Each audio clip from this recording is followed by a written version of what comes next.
Hi friends, welcome to Altaf channel. నేను ఈరోజు 10 interesting facts about cricket చెప్పబోతున్నాను. ప్లీజ్ ఈ వీడియోని మీరు స్కిప్ చేయకుండా చూడండి.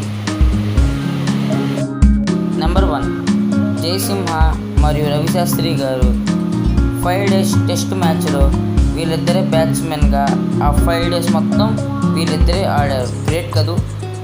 నెంబర్ 2, మార్నింగ్ నవంబర్ 11, 2011న సౌత్ ఆఫ్రికాకి 111 టార్గెట్ వచ్చింది. అది కూడా అప్పుడు టైం అంటే తెలుసా? 11:11. అంత టార్గెట్ ఇచ్చింది ఎవరు తెలుసా? ఆస్ట్రేలియా జట్టు. నెంబర్ 3, మన ఇండియానే 60 overs, 50 overs, T20 overs world కప్స్ను గెలిచింది. వేరే ఏ దేశం అలా గెలవలేదు. నెంబర్ 4, షాహిద్ అఫ్రిది మనకి తెలిసిన బాగా ఫేమస్ పాకిస్తాన్ క్రికెట్ ప్లేయర్.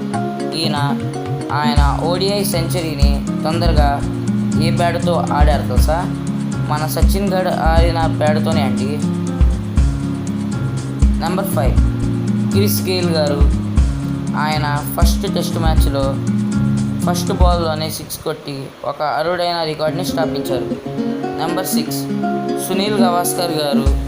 ఆయన ఆడిన 3 టెస్ట్ మ్యాచ్ల్లో 3 ఆయన స్కోర్ అంటే తెలుసా? 0. కానీ ఆయన 10,000 రన్స్ దాని తర్వాత నుంచి తీశారు. ఆయన చాలా great. Number 7, Sourav Ganguly player, మన ఇండియన్ ప్లేయర్. ఆయన ఏం చేశారు తెలుసా? మన ఇండియా క్రూషియల్ స్టేజెస్లో ఉన్నప్పుడు ఆయన సెంచరీలు చేసి మంచి స్కోర్ చేసి మన ఇండియాని గెలిపించేవాళ్ళు. నెంబర్ 8, విరాట్ కోహ్లీ అవుట్ అయిన తర్వాతే మన ఇండియా ఓడిఐ స్కోర్ 300+ చేసింది.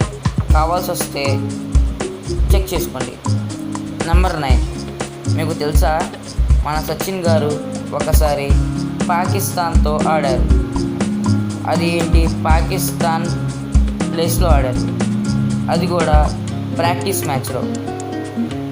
నెంబర్ 10, శ్రీలంక ఆస్ట్రేలియా టెస్ట్ మ్యాచ్లో శ్రీలంక ఒక్కసారి గెలిచింది.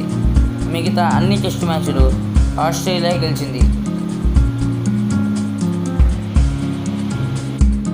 ఫ్రెండ్స్, నేను ఈ వీడియోని నాకున్న ఇన్ఫర్మేషన్, నాకున్న నాలెడ్జ్ బట్టి చెప్పాను. ప్లీజ్ నా వీడియోస్ని సపోర్ట్ చేసి ఫాలో అవ్వండి.